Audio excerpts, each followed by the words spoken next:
Welcome to another episode of Angels, Positivity, and Love, the APL Spotlight Series. We bring back an amazing guest who basically gets carte blanche to come on anytime they want from here on out. And so, coming to us from Canada is just one of the most amazing folks on the spiritual front. She's a physician by training, but is also on the spiritual front, adopted a lot of Indian philosophy, cultural followings, leanings. I don't know the right words for it, but she's had 5 near-death experiences. She's founded Spiritual Awakenings International, which helps people globally in a lot of countries, scores of countries, help handle their experiences with the universe the first moment that they happen. People need a resource when they've experienced perhaps an angel, a near-death experience, or an out-of-body experience. They often turn to the internet or elsewhere, and Spiritual Awakenings International is there to help them make sense of it all. She co-founded it with Robert Baer, who is coincidentally today, his show on the regular APL show is airing today. He's also been on the APL Spotlight series and shared his 2 near-death experiences. You can also check out Yvonne on the regular show, APL show. She shared a few of her near-death experiences. She'll touch on them today. One was a plane crash where she was one of the survivors in the snow in Canada. Just an incredible recounting. So you should check out her show. Yvonne, first of all, Merry Christmas, Happy Holidays. Wonderful to see you again. You're so knowledgeable and very sparkly. Thank you for being here today. Well, thank you for having me back, Michael, and Merry Christmas. Happy holidays to you too. Look, you've had a lot of experiences. You are super gracious to have turned around and wanted to share your knowledge, but also just providing people sort of a comfort zone so they can explore their own experiences in life and with the universe. Where would you like to take us today? Well, I'd like to talk about some of the ways that I've experienced angels or spirits from the other side in my many lifetime experiences. Like you mentioned, to your listeners who've not heard me talk before, I've been having spiritually transformative experiences my whole life. They started in my childhood. I now realize I had my first near-death experience when I was 5 years old, the summer before kindergarten. But I never realized it was a near-death experience as a kid because, when I floated out of my body, I had no idea that was considered paranormal. I just figured that happened to everybody, right? And after that experience, I started having regular out of body experiences. Again, I just thought that was normal. I mean, what does a kid know before kindergarten, right? And it really wasn't until a few years ago, it was about 5 or 6 years ago, that I finally realized, when I was almost hit by a train that time when I was 5 years old, that was a near-death experience. So I now see that that opened me up spiritually and it opened my consciousness, as happens to many people who've had a near-death experience. No matter when it happens in life, afterwards it opens your consciousness so that you're more open or receptive to out of body experiences, mediumistic experiences, including seeing angels, um, other near death experiences, Kundalini awakening, etc. So I was prompted by various experiences to specialize my medical practice because I am a medical doctor. I was previously on faculty at the University of Toronto. And because of a very strong calling, mystical experience, I call it in my books, a calling, I specialized my medical practice in counseling and researching people who've had near-death experiences and other STEs in 1990. So that's how long I've been publicly doing that in terms of my work as a medical doctor. I'm retired now, but I've had many experiences over the years. I'd like to start off by telling people about my most recent near-death experience. It happened in November of 2003, and we just came out of November and we're right into the beginning of December. So I was thinking about this experience a lot. So November the 8th, 2003, I went to Niagara Falls, Canada. To me, it's a sacred place. It's a power place on the planet. I'm really sensitive to locations that have strong spiritual energy. And Niagara Falls, it's been recognized by many people as a power spot on the planet.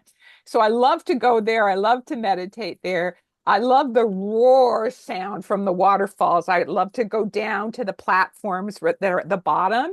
And then the vibration and the sound of the roar is so powerful that just that sound and that vibration I would be able to go very deep into my meditation very quickly. So I'd stand there holding the railings with my eyes shut and go deep into meditation. So anyway, on this day, that's what I was doing. I was meditating. I was standing there holding the railing, and I had this incredibly profound and deep meditation. And what happened was, it was all of a sudden, I slipped into that state of mystical union. And I opened my eyes. I didn't have to have my eyes shut for the state of communion. It was like consciousness opened right up, and I could see the other side as well as here. And I could see a being of light, who you might call an angel, a being of light appeared to me. And it was Mahavatar Babaji, who is a guru from my particular spiritual tradition, in his light body. So this is one form that a being on the other side can appear to us. It was a great saint in his light body appeared to me and lovingly, telepathically communicated to me, "Welcome home." And I understood that completely. I mean, that state of communion is really home for me, as it is home for everyone once we reach it. Anyway, little did I realize, I stayed in this state of communion for the next few hours. So my consciousness was completely open to both realms. I was feeling the love, I was feeling the connection.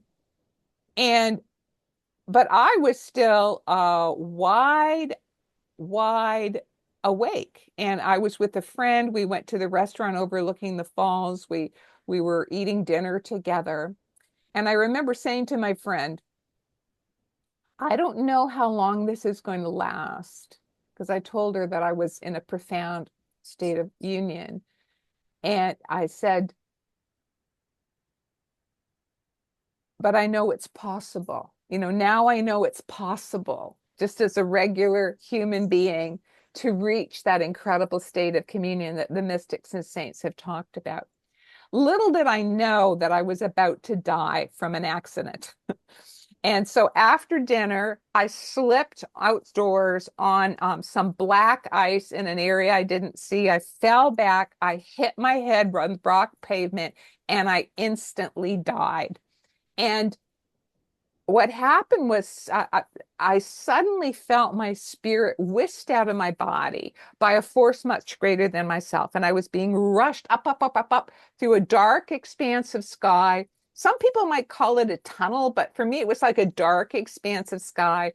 And I was going up to this light. It was like an entranceway, like a portal that was radiating light. And I was being carried up rapidly by this force to this light. And so it was only like a split second that I was even aware of my body there on the ground. It was after that, I was just looking at the light and I wanted to be there. I wanted to go there because I recognized it from my earlier near-death experiences. I knew that was the entranceway to the heavenly realm on the other side, the realm of love. So I was just looking at it. This force carried me there. And then there, standing at the entranceway, which was different from any of my other near-death experiences, because standing at the entranceway were two, again, beings of light welcoming me. It's like my welcoming party.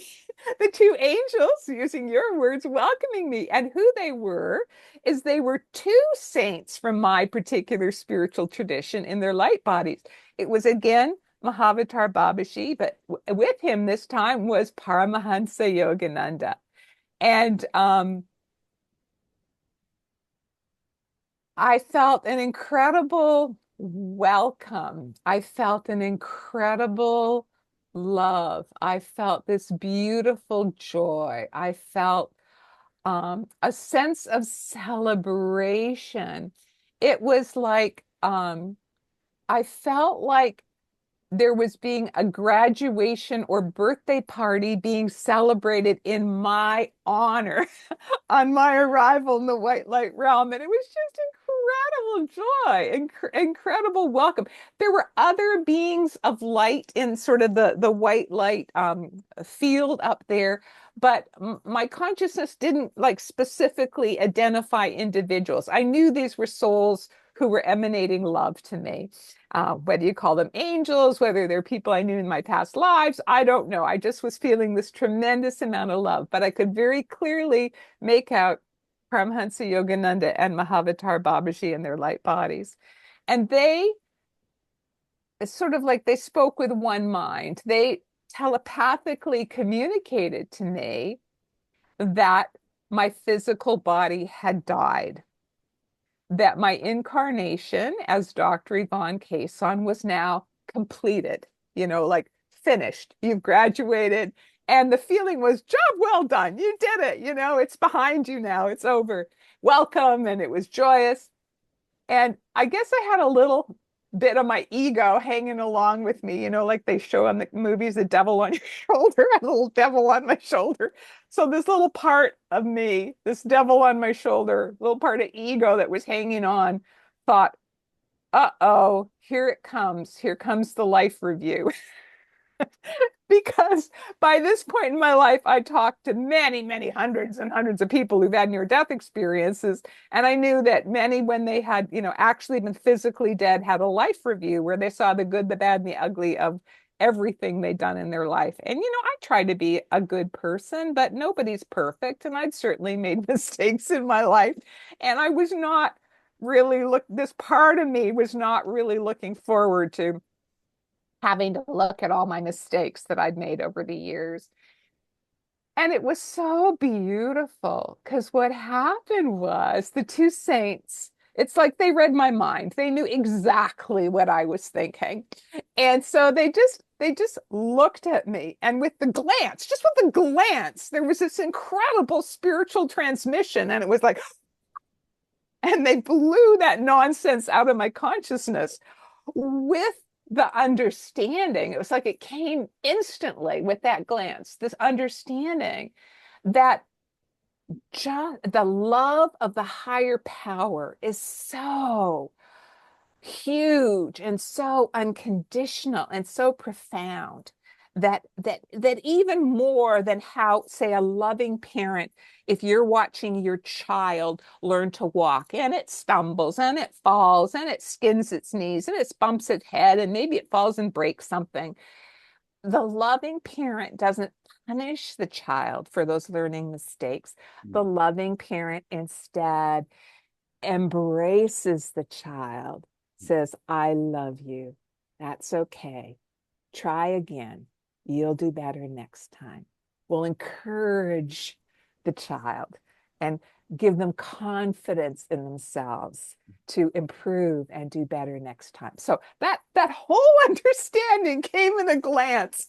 And so I just, the little devil was burst off my shoulder. And my heart just sort of expanded in this expansive state of love and trust and joy and surrender to the divine wisdom. And then something extraordinary happened. It's like my consciousness capacity expanded. And it was like if I compare my, and I was labeled a gifted person. So let's say my brain capacity function like, say, a Pentium 5 or something like that computer. It was like suddenly my consciousness expanded to a Pentium 100 computer capacity, like vastly expanded in my capacity to absorb, understand, and integrate information, vast amounts of information all at once. It's like I become an AI brain that can take in vast amounts of information and figure it all out. And what happened in this expansive state of consciousness is that I suddenly remembered all of my past lives. and it was not a linear thing. It was more like because I've known about some of my past lives. It's like I've been given pieces of a puzzle, while I was incarnated. So I knew about this piece, I knew about that piece. But now all the pieces were put together and the total puzzle was put together and the whole veil was lifted off the whole puzzle. So not only did I see all the pieces, but I saw how they fit together, and the master picture was beautiful and the master picture was glorious. And if I focused in on one piece, yes, I would see the details. But if I looked away, I was seeing the bigger picture, the pattern of all of my lives. And this was such a profoundly healing experience for me because finally I knew who I was. It was like, duh, yeah, that's me. and and because prior to that, I used to think it was a bit odd. Here I was, I'm just this little doctor working in Toronto, Canada. Why is it that, I'm having every type of spiritually transformative experience you can think of, so much so that I'm writing the groundbreaking book on it. Here's my most recent book on spiritually transformative experiences, pioneering for the medical profession that these are real. They're part of a spiritual awakening process. I mean, the yogis have known this for thousands of years, but the Western medical profession didn't. And so, how could I be a bridge when I'm just this little person in Toronto, Canada?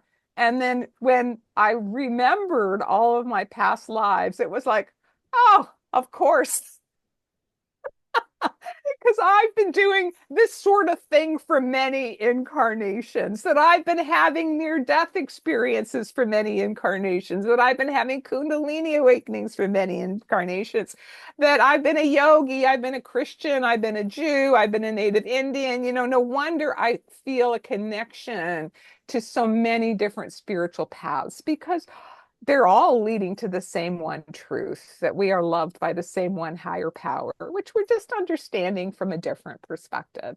And it just all made sense, like all at once. So it was like this huge aha experience. It was incredible. And another thing, there are many, many things on the other side that are so hard to explain coming back. But another thing that was very, very outstanding and remarkable about being on the other side, in addition to remembering all my past lives, was how I was acutely aware that time passes differently on the other side. That it was just obvious to me, just like when we are here on the worldly plane, when our eyes are open, if we have visual capacity, it is obvious to us whether the light is on or the light is off. We can just see it. We just perceive it. Nobody has to explain it to you, right? So similarly, with the passage of time, I just understood. I just got it. I was experiencing that time passed very differently on the other side. And that there's almost and impossible to describe the correlation. It's like on the other side, time can loop, and bend. It's not linear the way it is here. And it's while I was on the other side, I was capable of perceiving what we here on Earth see as the past. I was also capable of perceiving what we here on Earth see as the present. And I was also capable of seeing what we here in the future, we on Earth perceive as possible futures, because futures also, there's multiplex, many possibilities, because there's always free choice. So the future may unfold in a whole bunch of different ways. Maybe it's heading a general direction, but there's all these variations there. But it's not that simple. Evidently, the past can also be changed too when you're on the other side. Like it's very complex on the other side.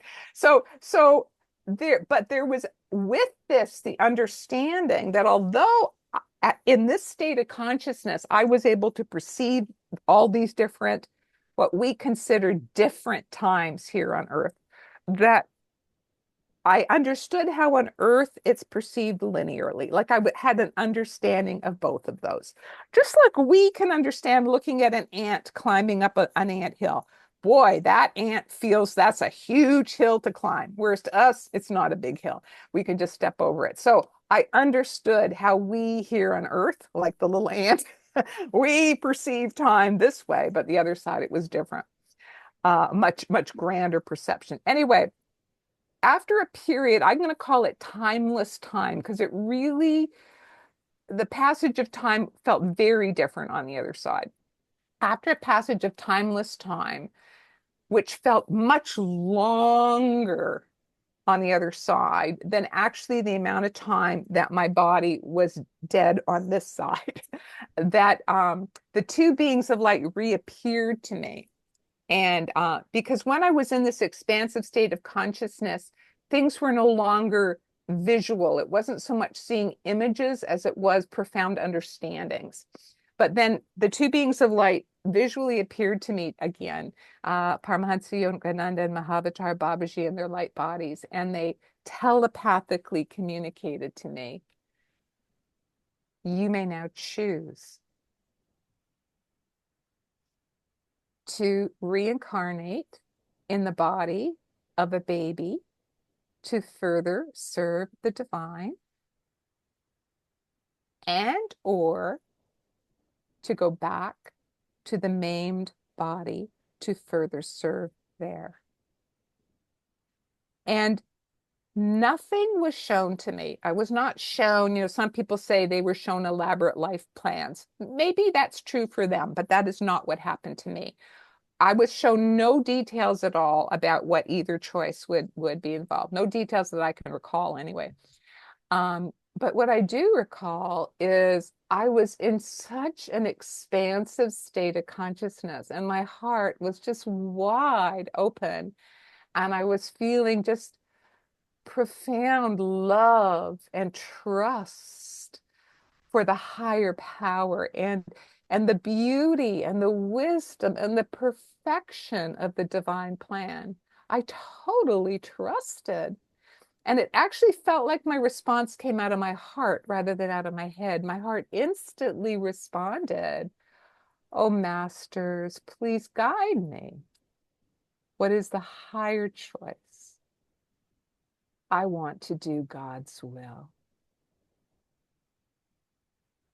And so lovingly and so sweetly. I mean, how a thought can have that exquisite love and sweetness mixed with it, it's hard to say, but just with this exquisite sweetness and love, they telepathically communicated to me, it will be more difficult, but to return to the injured form. And immediately, without a second hesitation, my heart immediately, because I was just wide open, my heart was wide open. It just responded, I accept. And boom, it was between the I and the accept that I found myself on the ground in that physical body, starting to take a gasp of air. Yeah, with my smashed in head, starting to take a gasp of air, starting to breathe life into the body. And for the first few seconds, minutes, moments, because I was really out of space and time at that time. So I don't really know how long it lasted. But for the first while, let's say that I could see both realms perfectly superimposed one on the other. It's like a double image picture when you have two photographs on top of the other. I could see the world around me, and I could see the white light realm with the two beings of light. They were right beside me. It was like they'd never left me. They were with me. And I was breathing light into my body. Of course, my attention was on them and not on the white light realm, not on the physical realm. I didn't really want to feel them leave, but slowly, their presence faded. And I just like, a sort of fade out they do on TV. Slowly, their presence faded until just like this little dot of light that has remained there to this day and has been like this life ring of strength and love, of faith, of knowledge, not only that we are all loved, but that I am loved. For me in my healing process, yes, it's wonderful to know that everyone is loved, but that included me, that I am loved. And this was profoundly helpful and healing for me. And I felt I wanted to share that at this, Christmas holiday season, that we are loved. We are loved. We are absolutely loved. I know this to be true because I've experienced it. And I was sent back to serve.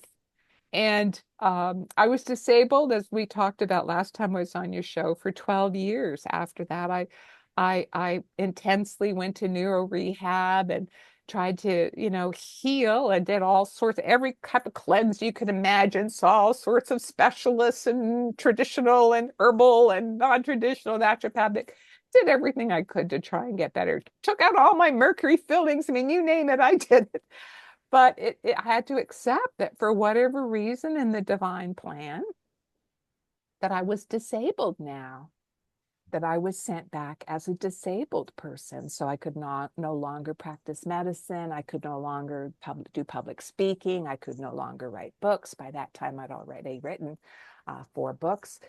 And I had to come to peace that how I would serve others now, because that I was sent back to serve, and that was my heart's desire, was to be of service to others, was through my prayer and meditation, that I was no longer able to be out in the world, doing things out in the world. So I looked at it as, okay, that was the chapter before my head injury. And now it was wonderful. It was beautiful. I loved it. But now I'm in a different chapter, that I'm living as a disabled person, quietly serving through my prayers and meditations. And then just when you figured out God's plan, God has a surprise for you. Because 12 years later, 12 years later, that's supposed to be a medical impossibility. While I was meditating down in Encinitas, California at the Self-Realization Fellowship Retreat there, at a holy spot that has the vibrations where Paramahansa Yogananda used to go into samadhi and commune with God. While I was meditating at that holy spot, I experienced a miracle. Suddenly there was this eruption of light in the middle of my brain as I'm meditating. Like inwardly, I could see like a little volcano exploding in the center of my brain. And it was literally what it felt like was waking up. It was like some part of my brain had been asleep for 12 years. And with this eruption of light, it woke up and my brain was healed. And I was given the very strong inner message, pass on what you have learned. So since that time, I've started writing books again. So this is the first one I wrote after my brain healing, Touched by the Light, Exploring Spiritually Transformative Experiences, which is sort of like, I give like 100 case stories of all different types of STEs. And it's also how to navigate the spiritual awakening process without going crazy. So that's a guide for people on the journey. And then the next book I wrote was this one, Soul Lessons from the Light, How Spiritually Transformative Experiences Changed My Life. And that's my own spiritual awakening journey, where I talk about some of the real powerful STEs that were spiritually transformative experiences and how they changed my life. And then, here I am writing these books, and then Spirit says, you're going to have to start public speaking again. Okay. And sure enough, something crosses my desk to speak at an IANS conference. And so, okay, if you want me to. So I filled in an application. I went and spoke at that conference. I got a standing ovation. I got invited on the board of directors. And then I was elected president of IANS. And that's how I met Robert Baer. International Association Near-Death Studies. That's right. The International Association for Near-Death. So I was elected in 2019, the president, and Robert Baer was elected the vice president. And that's how I met Robert Baer.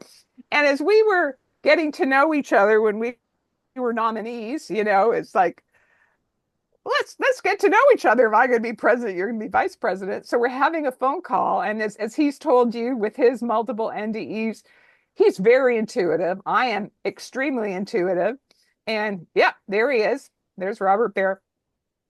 And so we're having a chat, and he says to me, Yvonne, I'm having a download in our conversation. I think you and I are supposed to start a different organization together. And I said, well, as I always do when people say things like this to me, I said, well, I'm going to have to meditate about this and follow my own inner guidance. But thank you for the idea, Robert. So after that phone conversation, I went into meditation and said, well, spirit, and we're like, boom, I got this massive download. Yes, you and Robert are going, not are supposed to, are going to start another organization. The name of the organization is Spiritual Awakenings International, and it's going to deal with not just near-death experiences, but all types of spiritual awakenings. So, when I stopped shaking with the power of this download, I called Robert and said, yep, I think you're right. And we're supposed to call it Spiritual Awakenings International.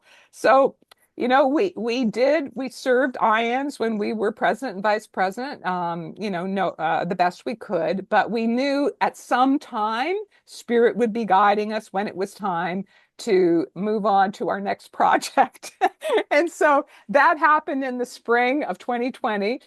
So we stepped down from IANDS, wished them well, and said, we're now going to start a new organization. So Robert Bear and I launched Spiritual Awakenings International in June of 2020. And it's been incredible because that's where I've met people like you. I've met people from all over the world who are having spiritual awakenings of all kinds, that we're embracing. We're a big umbrella organization for all types of spiritual awakenings. And we're delighted that in just 4 years, 4.5 years now, we have subscribers from 100 countries around the world. It's just amazing.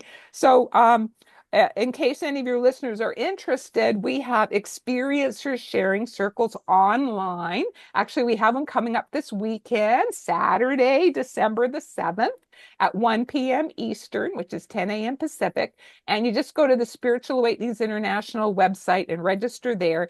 And it's a safe place to share about your spiritual awakenings experiences. So we do that once a month in English. We also have them in Spanish on another time.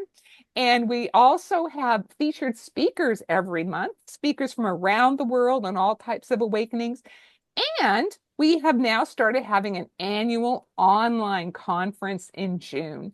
And we had over 1,000 subscribers to our conference last June. We had speakers from like 30 countries. It was just incredible. So Robert and I both, when we launched Spiritual Awakenings International, I don't know if you're familiar with the movie Field of Dreams, but there's a line in that movie that's pretty famous, build the field and they will come, right? So when Robert and I got the download, I mean, we just had our little circle of friends to invite, but that was my guidance too, build the field and they will come. And that has happened to be true. Can you give just a smidge of background on Robert, his two near-death experiences on a plane and later in the hospital? But he's airing today. This is coming out later on Wednesday. I think it's December 4th. But it's Wednesday. He already came out with his show this morning. So people, when they're done watching this, can pop in and check out his show. He was also on the APL Spotlight series. He is so good at verbally describing stuff that literally I feel like you could listen to him for 5 hours straight. Yeah, Robert has had more than one near-death experience, but his first one is really, really phenomenal. When he first told me about his near-death experience, he dropped dead on a plane when he was boarding a plane, had a massive heart attack, and he was clinically dead for 45 minutes before the doctors managed to resuscitate him in the closest emergency department. And during that 45 minutes, he had an extremely vivid near-death experience where he went into the light, encountered the higher power. and had what Dannion Brinkley has called a panoramic life review. And Dannion Brinkley is only the only other person I have heard describe as detailed a panoramic life review as Robert Baer describes, where he has shared with me that it started from the moment of his conception, even before he was born, from the moment of his conception up until the day he died. And he could, it was like in some sort of, altered time space as it is on the other side, that he re-experienced all these significant events from his life, that not only was he totally aware, knowing and feeling his feelings, what he said, his actions, but he could feel and knew the feelings of the people around them, and even the lingering impact it had on them later. So that the term we use for that is a panoramic life review, where you're not only experiencing your thoughts and feelings, but actually the thoughts and feelings of those around you that have been created by your actions. And he says it was like a reckoning that really, really humbled him. He, of course, was resuscitated. Oh, and the other thing I like to point out about his story, which I love, is that while he was on the other side, he saw this thing fidgeting off to the side. And he'd been raised a Catholic, and I guess in his upbringing, there was no concept of animals going into the afterlife.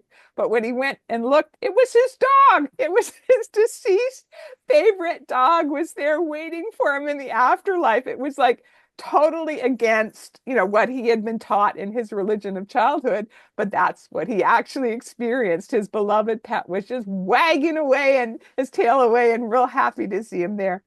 But then the interesting thing is that he died later that day. Again, he had another cardiac arrest where he was dead. I'm not sure. I believe it was 10 minutes.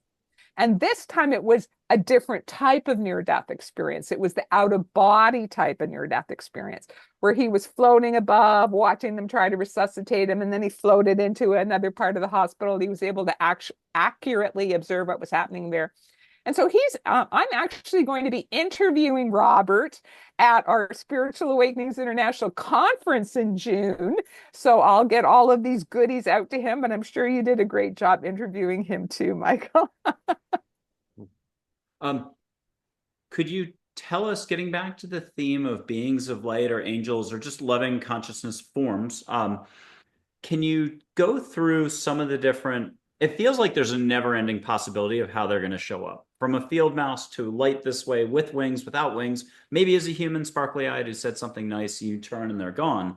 What are the different ways you've noticed over time? Not that we're cataloging this or we care that much, but it's certainly fun and very inspirational to hear. What can you share with Yeah, I'd be happy to share that. I am what I call a multiple STE experiencer. So I've had multiple spiritually transformative experiences, including multiple near-death experiences. And so that makes my consciousness very open to things like perceiving spirits or perceiving angels or to seeing the departed. It just is. People get used to it after near-death experiences. It's an after effect. But interesting, like you said, even in my own life, there have been many different ways that spirits or angels have manifested themselves to me. And I think the earliest memory that I have of spirits, being able to see spirits, was after I had the near-death experience at the age of 11. At the age of 11, I was in a car accident. I was in a coma for 3 days. And I remember floating above my body and watching the accident scene, etc. And after 3 days, I regained consciousness. But for almost a year after that, so I was 11 years old and I was still a kid. This was way before puberty. I was able to see ghosts. I was able to see spirits. And how they looked to me at that age is they were wispy. They were wispy. They were sort of see-through. You'll sometimes see depictions that depict spirits like that. It's like that they're wispy or misty, that you could sort of make out the facial features in the wispiness, and that there was sort of a form, like a shoulders, but there was less a definition, to the lower part, to the legs, etc. I mean, some people see full form figures with legs and everything. That was not what the head and shoulders was very defined in the face, and then the rest of it was sort of wispy. Now, I'd see these around my bedroom at night when I was a kid. I tend to see them in the dark for whatever reason. And as a child, I thought it meant my house was haunted. It never dawned on me that it was something about me, right, that because of the car accident and what I now know was a near-death experience, that I was seeing um, spirits. They never did anything scary or frightening or in any way that should have frightened me, but I guess I'd been taught to be afraid of ghosts. And so, I'd pull the sheets over my head and just I didn't want to see them because that's, what we're taught, to be afraid of ghosts as a kid. You're not supposed to be seeing ghosts, but that's what I was seeing for almost a year after that near-death experience. And then they just started, that openness perhaps faded away from me. And really seeing angels or spirits on the other side was not a part of what I was experiencing until I had the near-death experience in the plane crash when I was 23. Okay, and what happened there? If you could give us, it was a blizzard, you're on a medical flight, very specific and a very tragic, but some people survived. Yeah. So I was in a medevac plane crash in Northern Ontario, Canada in winter. We flew into a blizzard. The plane crash, sank in a lake. I had to swim to shore. I almost froze to death in trying to swim to shore. So I was near drowning and hypothermic, and I floated out of my body. There are many more details. If people want to have all of them, listen to my other interview, or you can get one of my books where I go into a lot of details about the near-death experience because it was incredible and all the events around it and the heroic rescue. But anyway, I floated out of my body. And it was like I have to say this, it was like my consciousness was two places at the same time, because I think it's important for us to tell the full story about these things. It's not either or. My consciousness was two places at the same time. There was a little part of my consciousness that was still trying to swim to shore, but the most of my consciousness at the same time was, remember, there's no time or space on the other side, was in the other side. I went up into this realm of light. And and it was like a soft, sort of fluffy cloud-like shining white periphery. And the closest I found on Earth that is like what I was seeing there was, if you're in an airplane on a sunny day, but you're going through the clouds, and right at the top of the clouds, before you break through into the sunny sky, how the clouds are all glistening and white all around you. It's just so beautiful. That's what it was like. It was this soft, diffuse white, sort of sparkly light all around me, like the top of clouds. And for an instant, at the edge of this, cloud-like periphery, I saw this face of light that I'm going to call an angel, because I don't know what else to call it. Because I was always looking for something that looked like what I saw. And what I saw, and I finally did when I saw a painting of what they call cherubim. Like, there are different types of angels, cherubim. And so cherubim, at least the picture I saw, is a face that is surrounded with little wings, little angel wings. And it was like, yes, that's what I saw. That's what I saw. I mean, there was no wispy body there. It was just this radiant, loving, childlike cherubim face with these, they try to paint it as the petals, but it was like, I don't know, ruffles, something, that was in that near-death experience. And that is the first time I've seen an angel or a being of light in that particular form, but it was very distinct. And like, literally, I thought, did I imagine that? I mean, I've never seen anything that looks like that. And when I finally saw a picture, someone painted a cherubim, like, that's what I saw. Yay!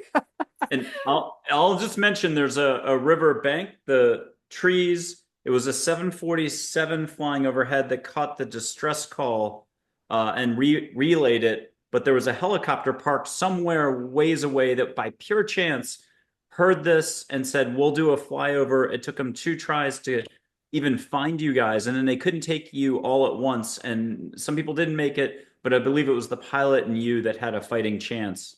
And And the nurse, yeah. The and the patient nurse, unfortunately went down with the plane, yeah. 3 of us survived. Yeah, it was a whole series of coincidences, if you believe in coincidences, all these planes being in the right place, etc., to be able to rescue us before we died. So anyway, my consciousness re-entered my body after that experience when the helicopter brought us to the closest helicopter and my hospital. And my body was reheated because I was hypothermic. I was almost frozen to death. They put me in a hot whirlpool bath in the physiotherapy department to reheat me. And that's where my consciousness re-entered my body. And how that felt was like a genie being sucked back into a bottle. It was like, whoosh. I was sucked in through the top of my head from this big, wonderful, expansive place above into the small confines of my body. But then I knew I'm back. I'm back. I'm going to live. I keep on getting sent back. I'm afraid, Michael, the good Lord has more work for me on the planet. So that was the second time that I very, very clearly and very, very definitely had uh, uh, a clear vision encounter with an angelic being. And it was very, very different from what I was seeing when I was seeing spirits. I mean, it looked completely different. So my next very, very, very clear angelic encounter happened in my next near-death experience that happened in 1995. So this was many years later. I had many STEs in between, mystical experiences, past life memories, all kinds of downloads, lots of stuff happened in between, but it did not include um, medium mystic experiences. That was not happening to me. Although I lie. Excuse me. I lie. No, there were some in there, but I wasn't counting them because I have had in between experiences of departed loved ones coming to me. Like after my grandmother died, that was in 1979, a long time ago. And I was just crying. I loved her deeply, and I was just very, very deep in grief. She came to me in my meditation, just her face appeared, and she telepathically said to me, "Don't cry so." And it was like I got a wave of her love, and it's like, okay, her love is still alive. But so she came to comfort me. Yeah, I should include that in the list. The same thing happened when my grandfather died. He died in 1992, I believe it was. And I what this time I was sound asleep. I was sound asleep, and all of a sudden I get this. It was like a glowing face, a glowing face. And it was my grandfather. I'm sound asleep in Toronto, Canada. My grandfather lived in Switzerland. So I'm sound asleep. I see this glowing face, like luminous, and it looked young. It looked like it was 25 or something. Yeah. And I recognized it as my grandfather, which is very weird because I've never known my grandfather as young. Like he's always been old. He's my grandfather, you know? And but I instantly and I just felt this wave of love. And it was just his face radiating love. And I woke up from my sleep, and about 3 or 4 minutes later, the phone rang. And that was my relatives from Switzerland telling me that my grandfather had passed. So for me, that was clearly his spirit. Some people call it the goodbye tour. That he came to see me on his goodbye tour. I call it in my books the death watch experiences we have right at the time that somebody else dies, even if they're, at the other end of the planet. I mean, that happened to me. Okay, now we get to what happens in my near, and those were just brilliant, youthful, radiant faces of people who had just died, radiating love to me. And then, so that's again a different way for them to appear. So 1995, I had another powerful near-death experience where this time I was sitting in a big plane. I was in a commercial plane flying from Edmonton to Toronto. I just done some book tour promotion talks in Edmonton. And we flew into a storm, a winter storm. There was incredible turbulence. We were having difficulty landing. In the last minute, the pilot had to abort the landing right before we landed because there were coyotes on the runway. We later found out there's a heavy blizzard wind. The plane is shaking. So the pilot slams the flaps in the opposite direction to try and go up instead of down. And it's explained to me later that it's very hard to go up when you've reduced your airspeed so much because they're slowing down as they're about to land. So he's screaming, engines are screaming, the plane's going like this. And I remember instantly, I thought, oh, I was meant to survive that other plane crash because today, now that I've written my book, I've written my first book on NDEs and STs, today's the day I'm going to die. This is the day I'm going to die in a plane crash. And it was like, boom. Instantly, I went out of body. I prayed for my son, who's my only attachment. I prayed God would look after him. I went into a meditative state because I'd learned by this point, if you're going to die, try and be in as high a state of consciousness as possible. Go to the light. Don't stop anywhere in between. So I thought, okay, we're about to crash. So I went into meditation. I'm just went really deep, real fast. I'm out of body. I'm racing upwards through this dark expanse of space, same like I had in my most recent NDE. And it's like a dark, deep, deep, deep blue. And I'm racing up towards light, but it was more than that. It was more than the force pulling me. I was swimming with the force. If you're in a river with the strong current, you could swim against the current or with the current. I was swimming with the current. Like, yep, I wanted to get up there. I didn't want to get stuck in one of these between places. So I was with my consciousness striving to get up to the light, striving to get up there.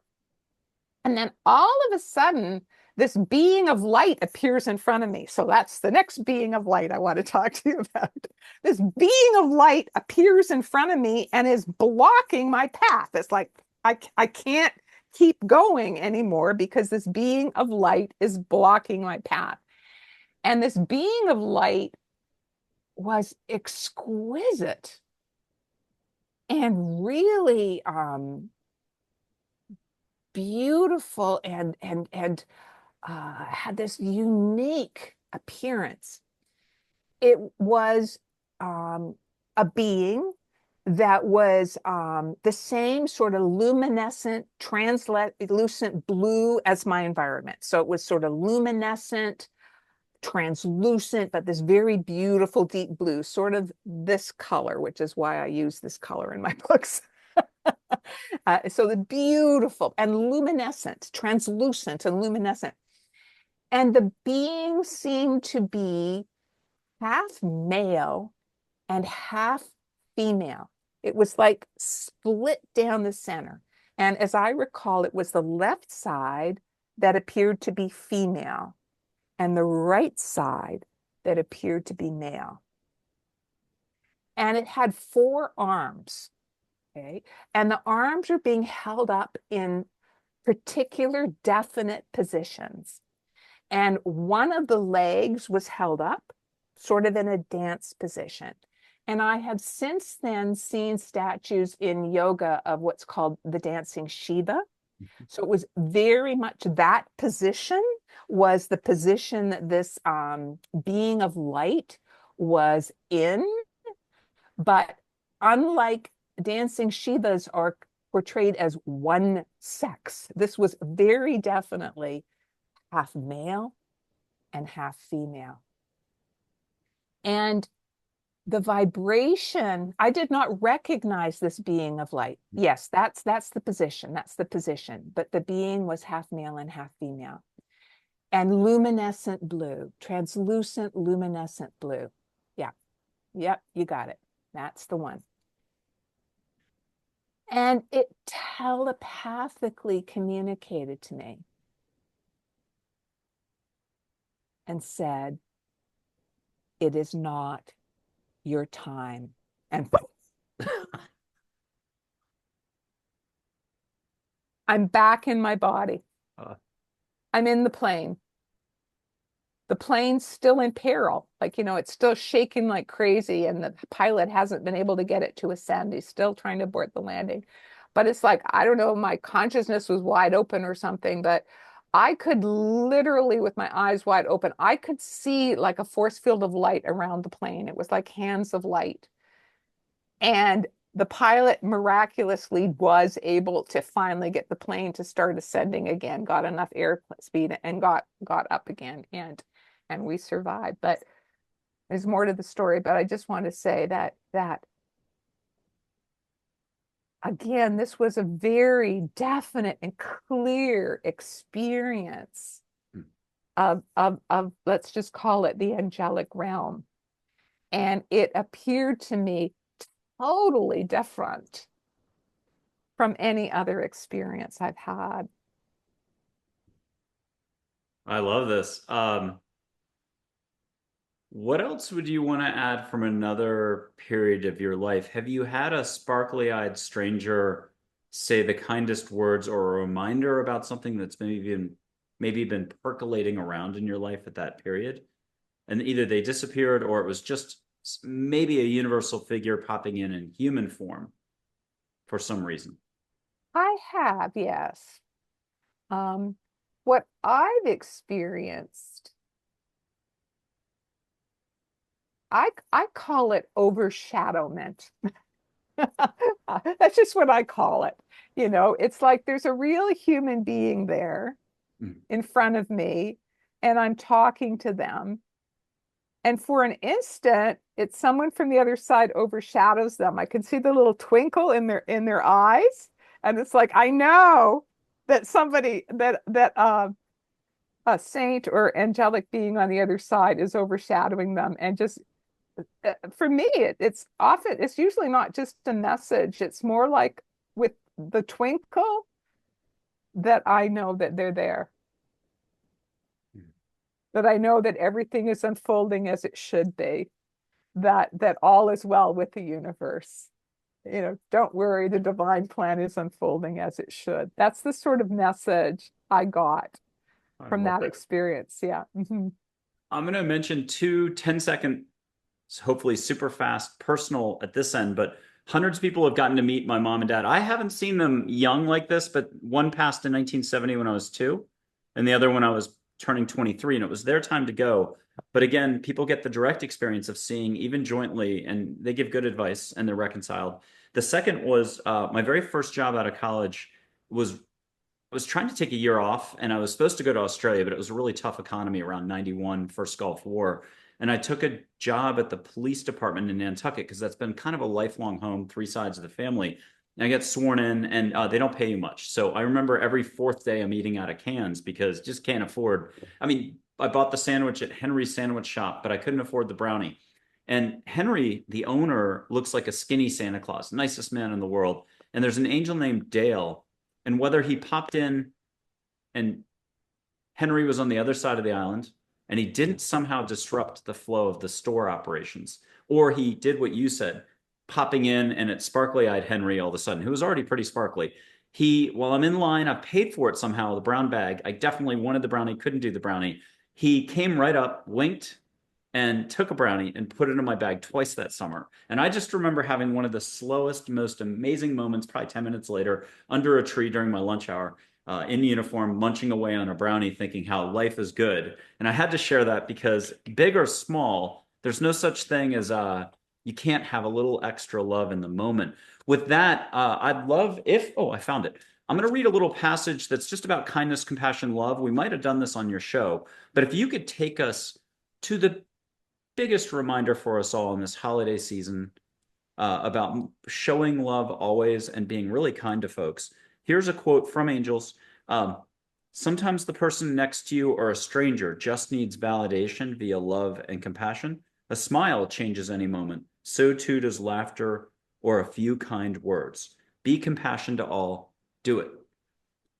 Can you take us from there to how we can be here more?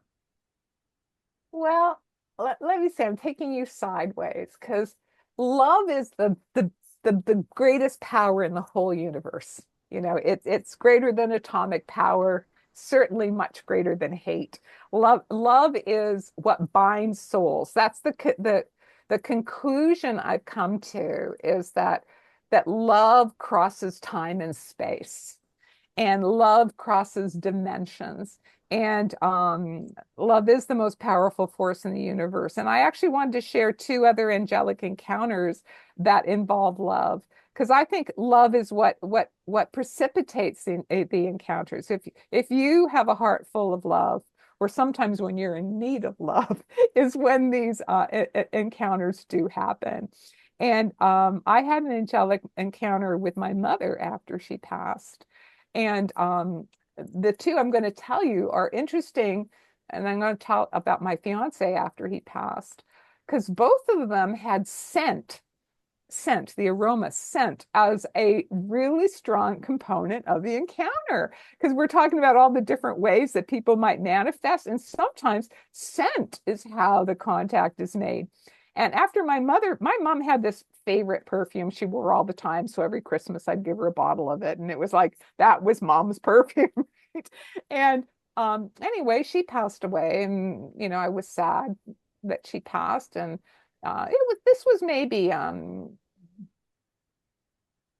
would say a few months after she passed. So I was well into her grief process. Well, she had a message for me. I'm not going to share the message today because it's too private.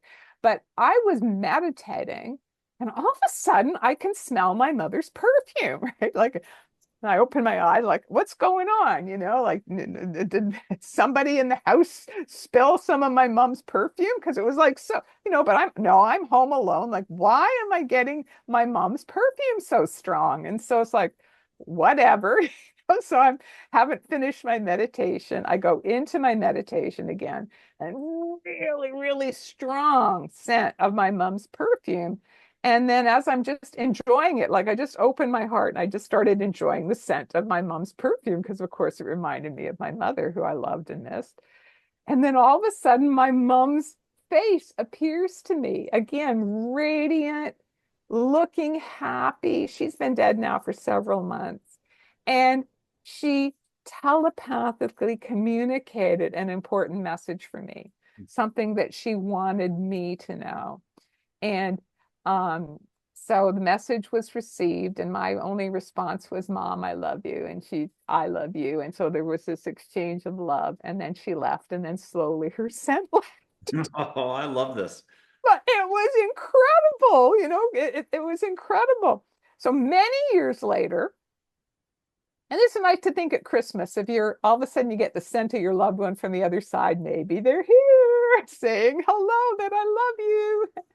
I was actually in an airplane. I was traveling. I was going to be speaking at a conference.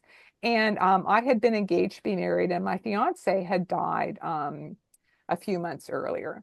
And so this happened about 5 years ago.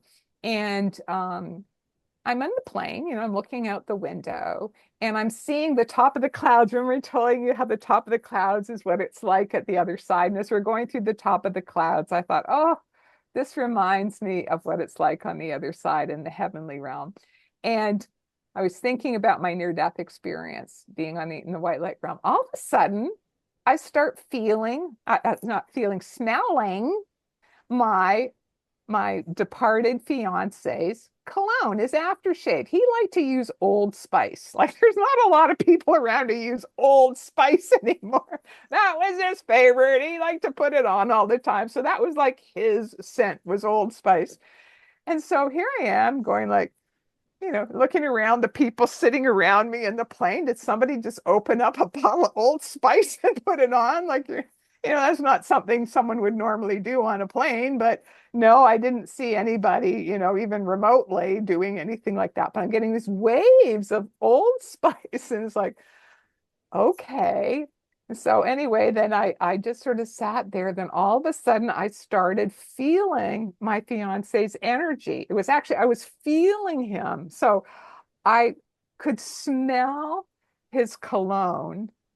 And it's like I could feel, don't tell me how I could feel. I just knew I could just feel his energy. I knew it was him. And then the third thing, finally, I saw his face as I shut my eyes and went into meditation. I saw his face. It was like, by that point, I already figured out it was him. And he just like, without words, just sent me the message, I love you. And I sent the message back. So once again, it's the bond of love that binds us forever and binds us across dimensions. But yes, I love those two because they came in with their scent. I love it. We'll do one final little thing. I'm just going to put up an angel named Joy, who it kind of dawned on me as we were talking before the show. I was like, oh my God, actually, her name Joy is on everything holiday related. But she's year round. She's kind of cosmic. I'll put her up. If you would like to close your eyes, get a bunch of hugs, and catch some either Christmas smells or personal smells. You might have mentioned either some of the loving figures that might come in, or relatives, or the whole cheerleading squad, but it's going to stay private to you. Just when you're ready, close your eyes and get a little bit of extra love from at least one angel, if not scores, and allow for any which way and loose. We'll play a pun off that Clint Eastwood movie. But catch a lot of love and holiday joy, plus maybe one relative coming through extra for you right now. And if you don't mind saying got it when you got it, hugs, etc., something. Joy, joy, joy, joy. And if you will, what's a final reminder or two, or what's the simplest way daily from taking a breath, smiling, or just giving thanks? What's for December of 2024, what's a final reminder for us all to walk a smoother path? That God's plan is perfect, to have trust and faith, and miracles do happen. I'm an example of a miracle. I was healed 12 years after a supposedly permanent brain injury. So if that could happen to me, miracles can happen to you too. Miracles do happen. Never give up faith. Dr. YVONNE Kason, you've got in Canada, you've always got a permanent invite any time of the year to come back on and share what you will. Thank you for coming on. Happy New Year for 2025. Merry Christmas, happy holidays, and anything else I missed. Same to you. Merry Christmas, happy holidays, and Happy New Year. Thank you again.